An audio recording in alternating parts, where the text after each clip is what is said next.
Welcome back, my lovelies. Still a sad time. Yep, I am awake. And my injuries are okay. I'm exploding here and there. I mean, I'm perfectly fine. And we'll just run there.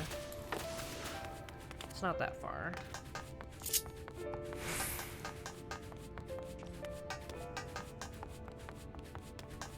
Whee! Braggy.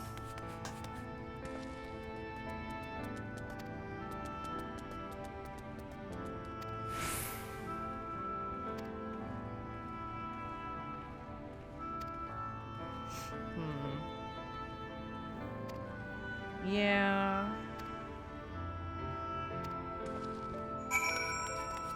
How far am I going? Oh, that's not too far.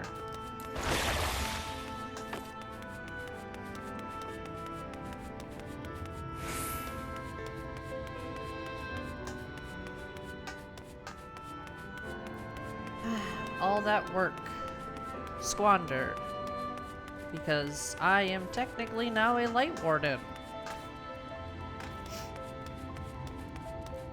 I hate it.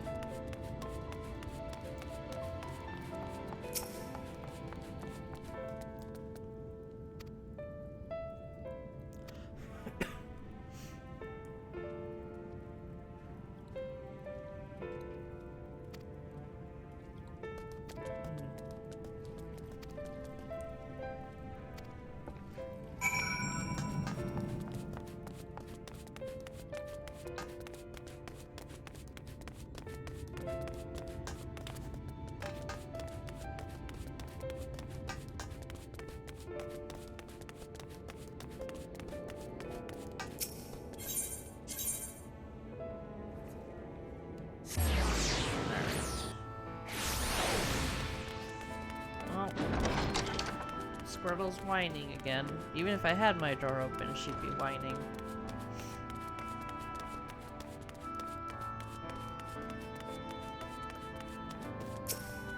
She doesn't like when doors are closed, part 2. I think I've talked about her. We think her eyesight isn't that good. She doesn't like when doors are closed.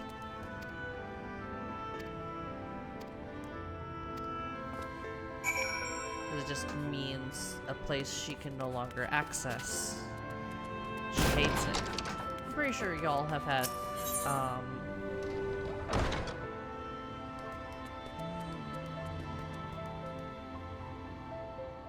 yeah, let's do the meme.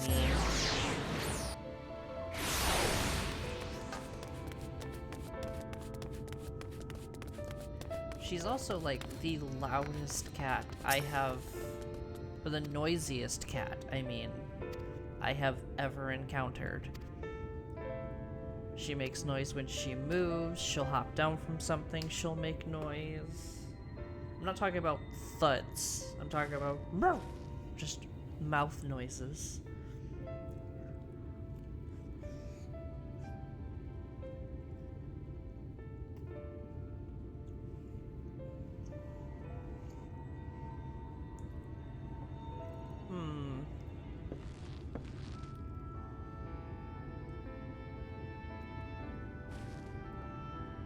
Oh, hello.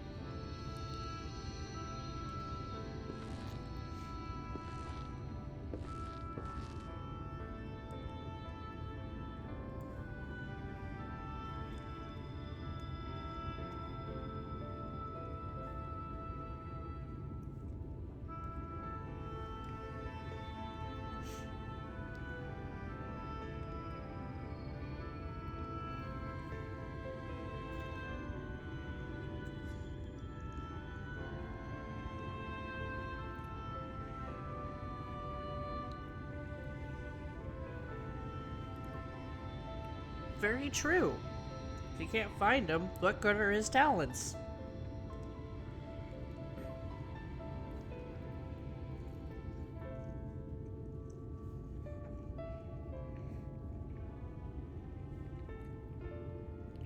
Maybe I can go find him?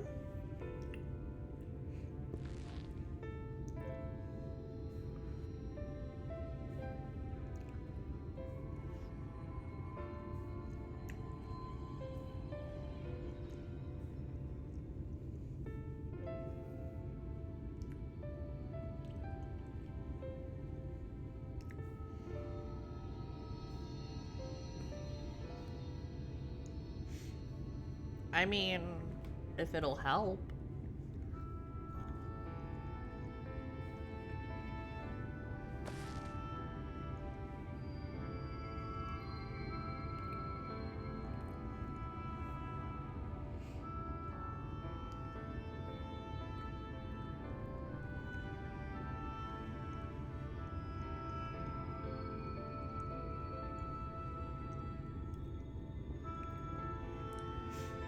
Of course.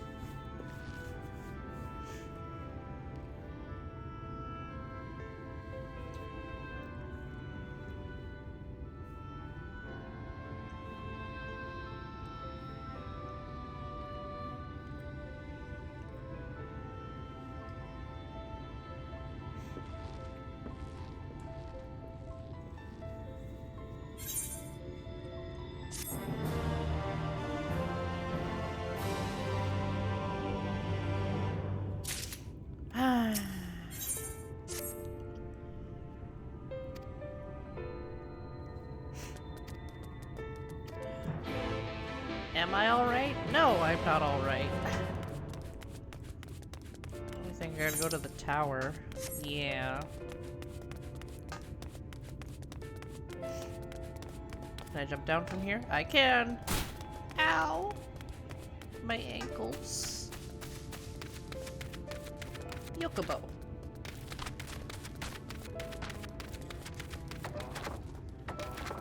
I don't know why I'm trying to jump over the gates. They'll open for me.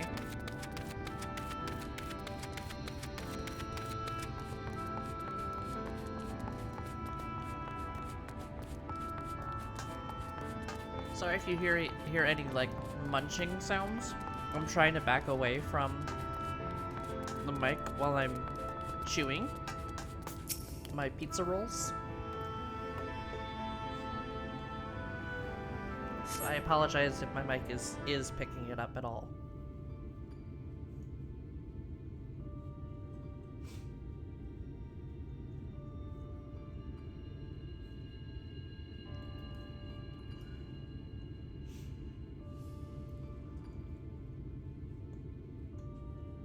The people of this city have spirit, I'll give them that. They've not lost the will to fight.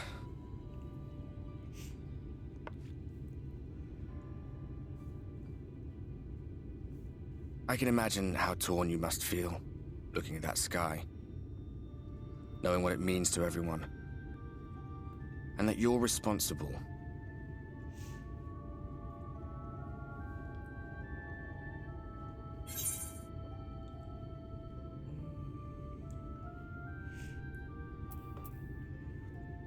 It's all such a mess.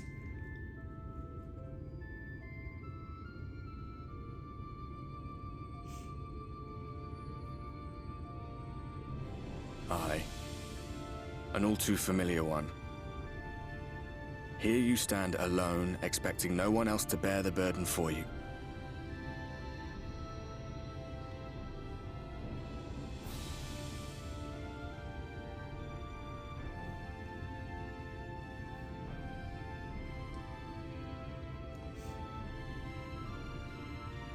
You're in a corner, and there doesn't seem to be any obvious way out.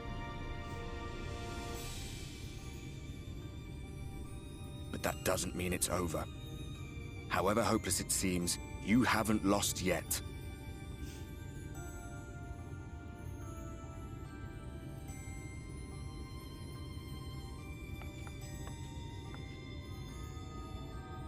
So you're saying there's still a chance? I remember looking up at the sky like this before. Being caught up in a strange kind of calm. It was after we realized we were responsible for the flood. When we resolved to journey to the source by taking our own lives.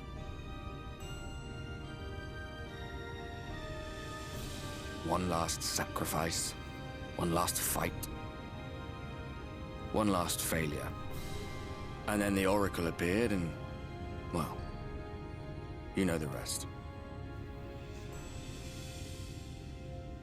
There were times in the years and decades that followed when I wondered if we might not have been better off just letting the rejoining happen.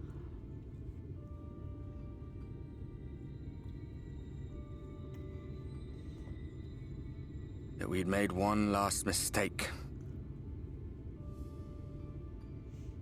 But seeing that giant Talos stir to life cured me of any doubts I still had. Always we took the burden of fighting upon ourselves. That's what heroes do, isn't it? So we never had the chance to see anything like that. Our people coming together as one.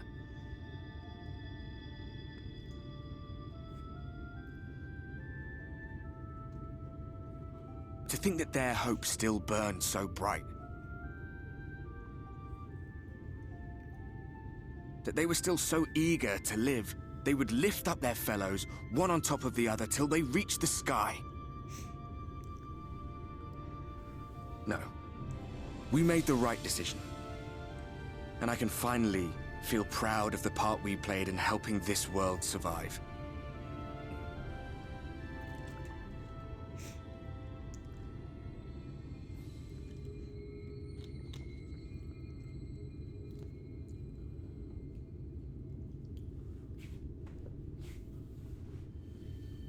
Well, come on then. Alright, I won't leave you hanging.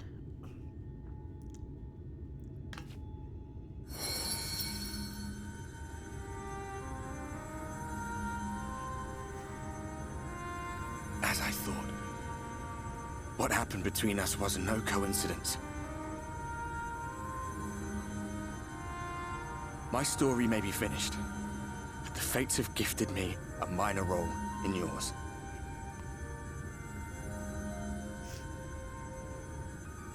I suspected as much the moment I realized you could hear me. But it's hard not to doubt yourself when you're the man who caused the flood. I was afraid to do anything more than watch for fear of making things even worse. But no longer. After all, the path I once walked is now yours to finish.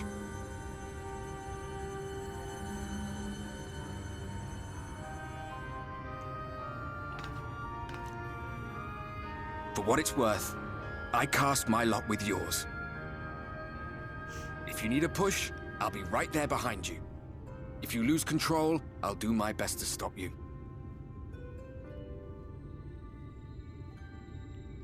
So, let us be about it, hero.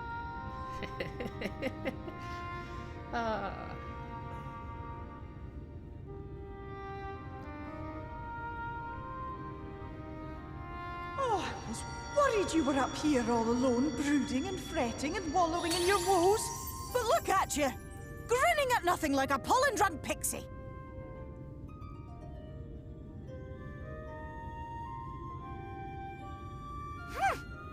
Look at what you've done to your ether. It's a mess. And you have cracks running all through that pretty soul of yours. My poor little sapling. Whatever am I to do with you?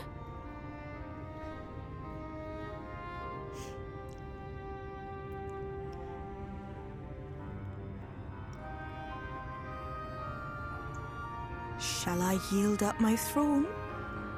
You could claim it, cut ties with the mortal world, hide away in the castle.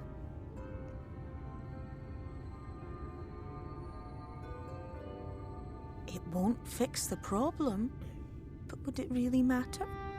If any pesky heroes come calling with steel and magic, all of Il Meg will rise up in your defense. My crown and scepter are yours, if you want them. No. What? Don't give me that look. Of course I knew before I asked that you'd never ever heed such a wicked suggestion.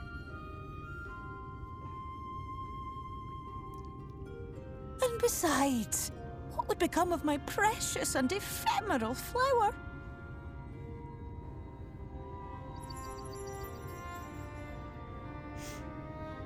Oh, my dear beloved sapling. You are lost, confused, and have precious little time to gather your wits. Your kind is always so preoccupied with what lies ahead, and so we muddle your vision with fog and glamour. But such trickery is easy to see through. Stand very, very still.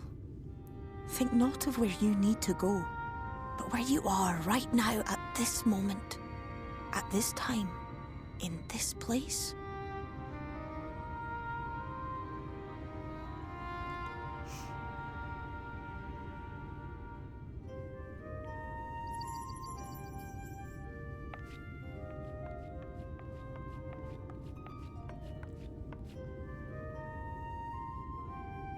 Our cairn of crystal.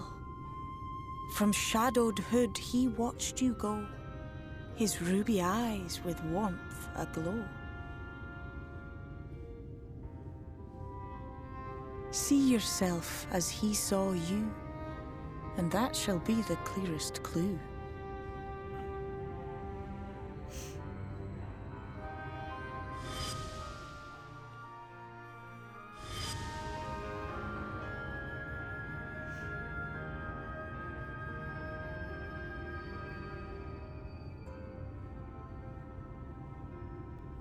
You stand in his garden, dear sapling.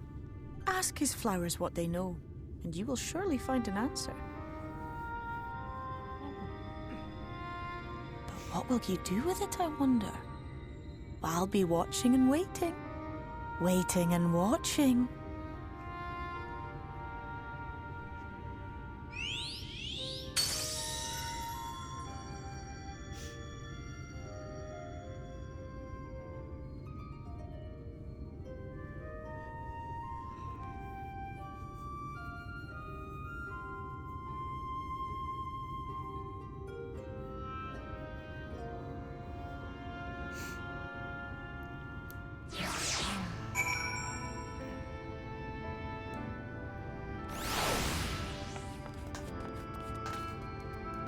Alright, let's go ask around.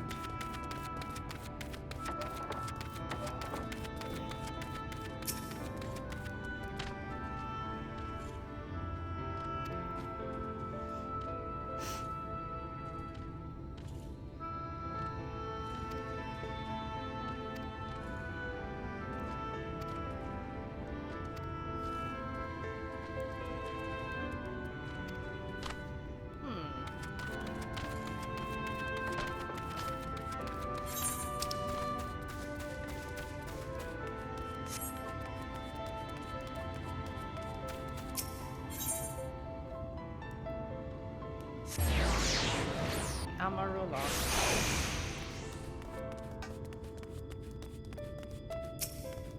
Hey, Cassard.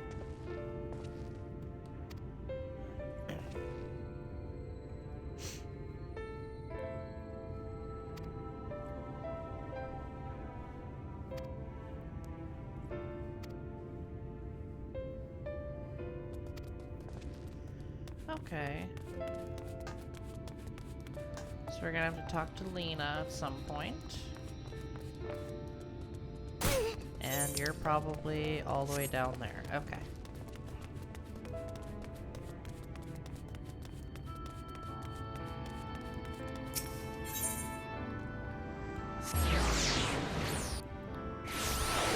To the gallery. Whee!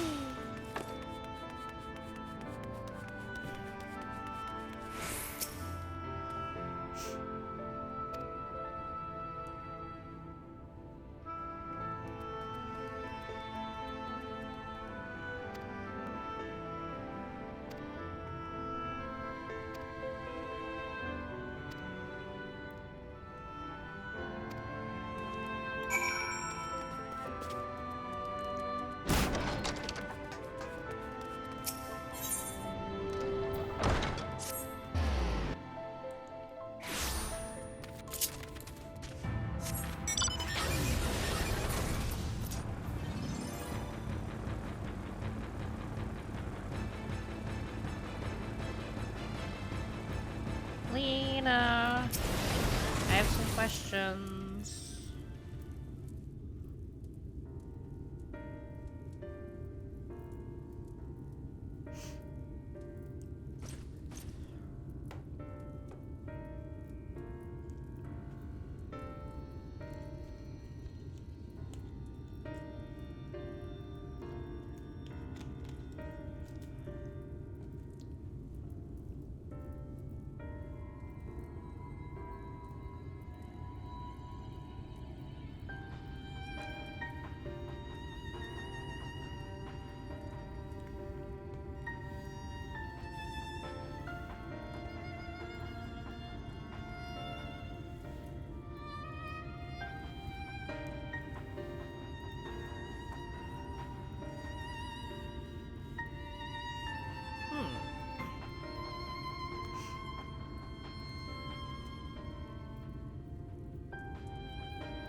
We'll get him back. I promise.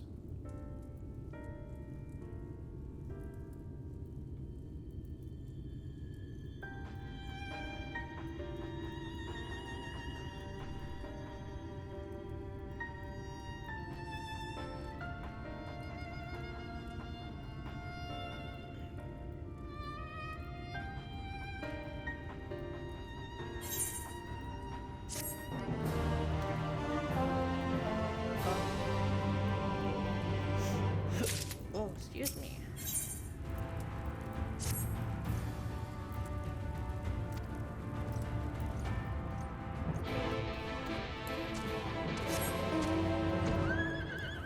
Alright, back to the tower we go.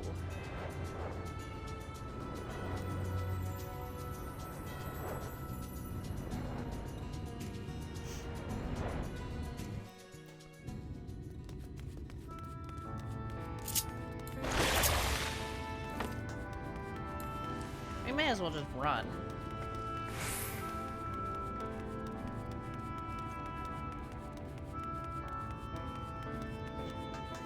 Edgy boy on the railing.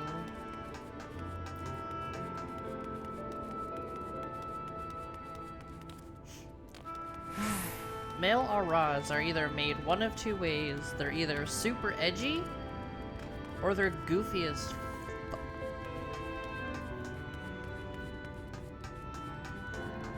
There are no male auras that are in between. Ever.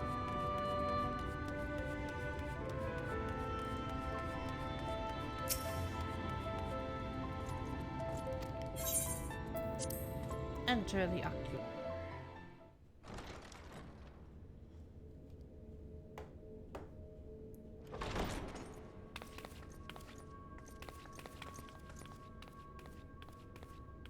I have unlocked the door to the umbilicus. You are free to enter. Once you have what you require, I'll see it sealed once more. Until then, I will remain without.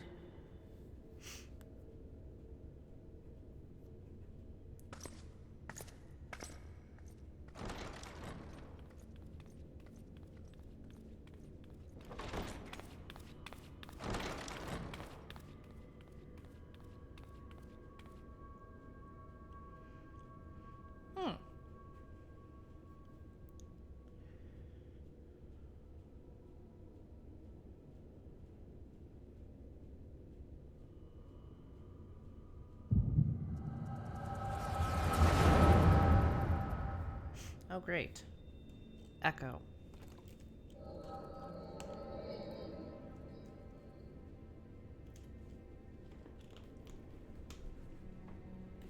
A moment to collect my thoughts, I prithee. Thy true name is Grahatia, then. By thy claims, thou too art a native of the Source, though from an age beyond our own, when the 8th umbral calamity hath visited devastation upon our star. Thou hast, by subtle means, reached across the boundaries of time and space to unsow the seeds of catastrophe, ere its creeping vines drag our champion unto an early grave. In essence, yes. A difficult story to swallow, I am sure.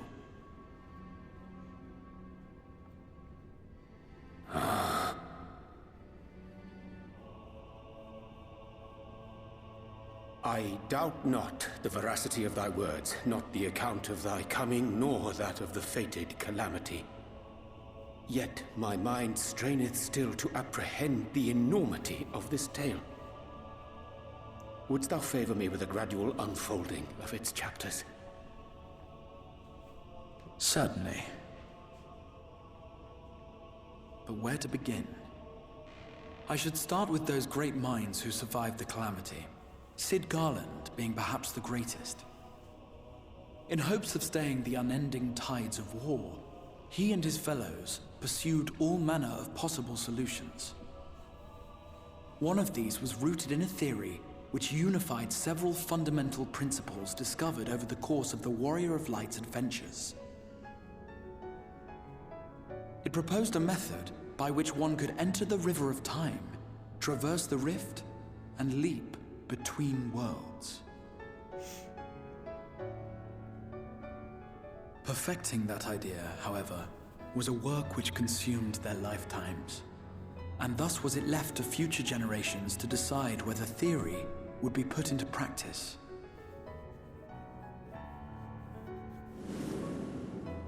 But all the while, the world continued to burn. Hope was a feeble outpost, beset on all sides by thievery and misery and murder. People cried out in despair, "There is no hope, we are finished. Mankind is finished." Then others raised their voices in answer. Though we be beyond salvation, those who came before may yet be saved. We will forge a crossroads and pave the way for a different future. By the wisdom of our forebears, we will prevent this calamity from ever having come to pass.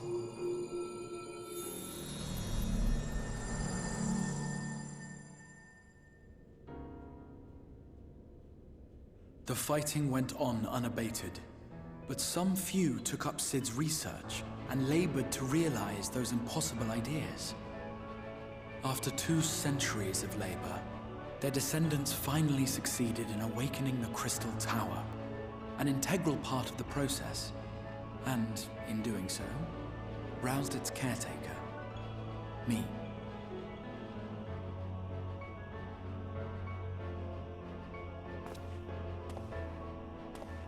By this stage, scholars had largely established the phenomena underpinning the rejoining, and identified the first as the shard which precipitated the 8th Umbral Calamity. This grand structure was already capable of storing the energies required to attempt the translocation. All that remained was to augment some few of its functions based upon the theoretical models of Sid and his compeers. And by means of such technologies didst thou effect thine arrival in the first, to an age before this star had joined with the Source.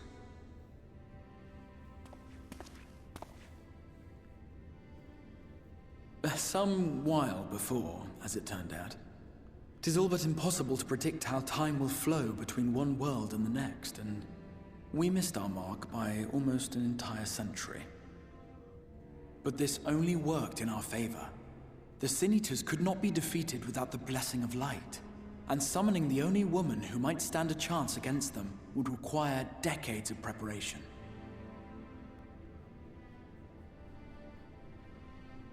An undertaking of scarce credible endurance.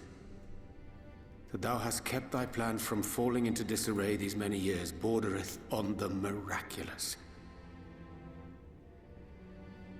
Yet howsoever history be rewritten, thy present self was shaped by events which followed the calamity.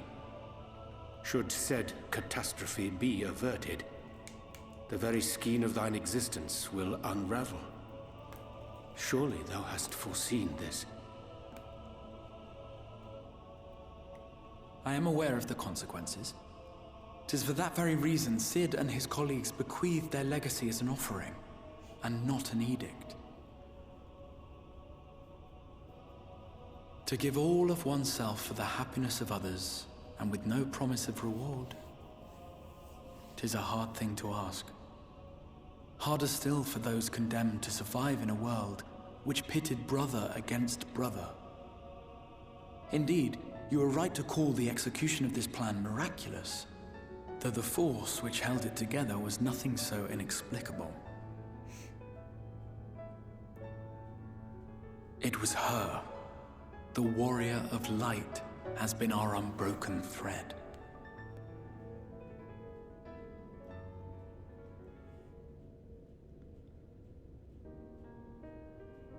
Where others would stumble and fall, she would rise above.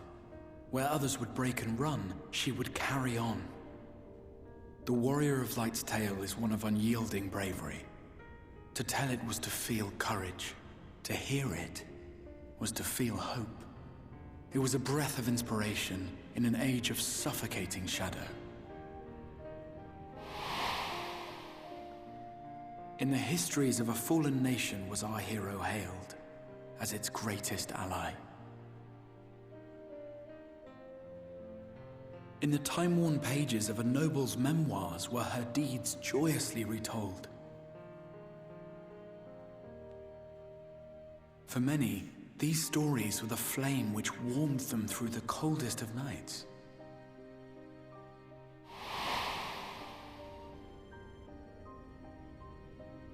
And so it should come as little surprise that the plan found no shortage of volunteers, concerning as it did the Warrior of Light herself.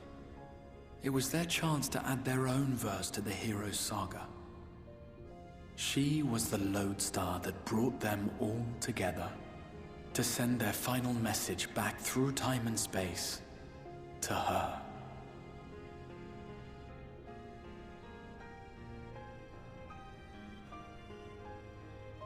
The light of your legacy was our torch in the darkness.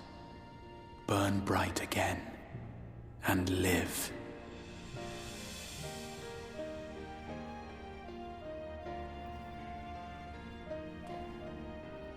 I am merely the bearer of that wish, come to ensure it is safely delivered.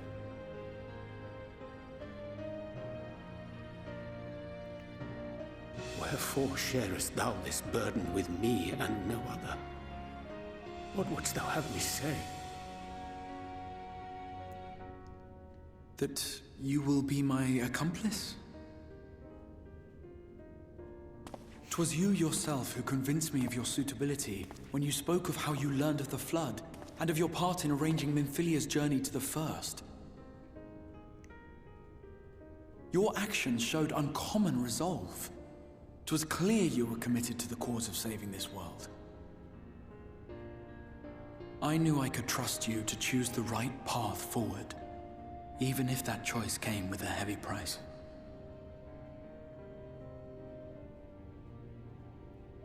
What price?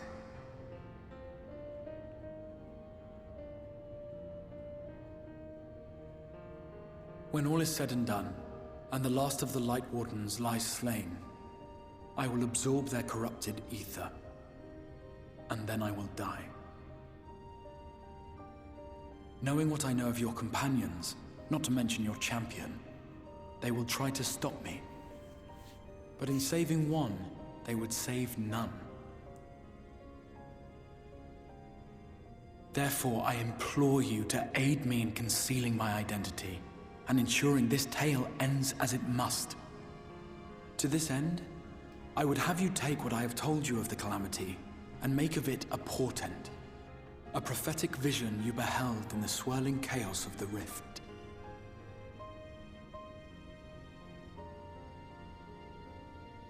Is this truly thy wish?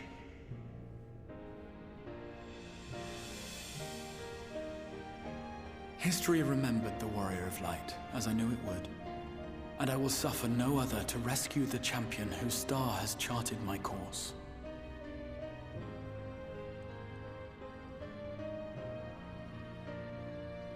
I will see this tale to a happy end, my friend. There has been enough tragedy.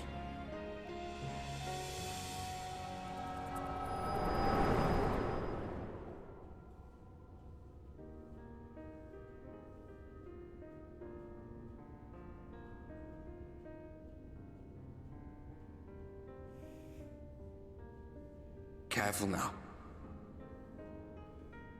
If you lose control again, the Light could claim you for good. Although it's probably only a matter of time before you succumb to the change in any case.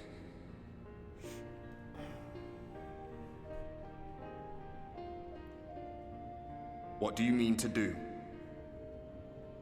I mean to find him at Selk and finish this.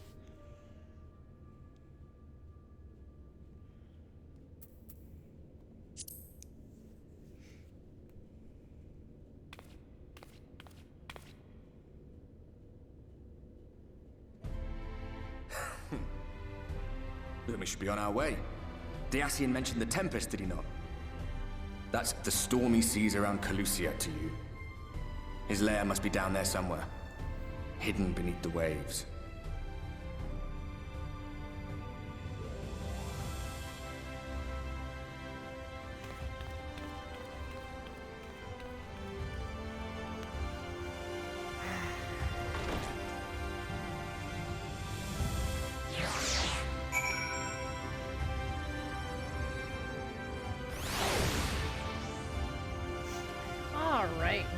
always, I'm gonna end this episode here. Like, comment, subscribe if you so choose to, and I will see you in the next one. Bye bye!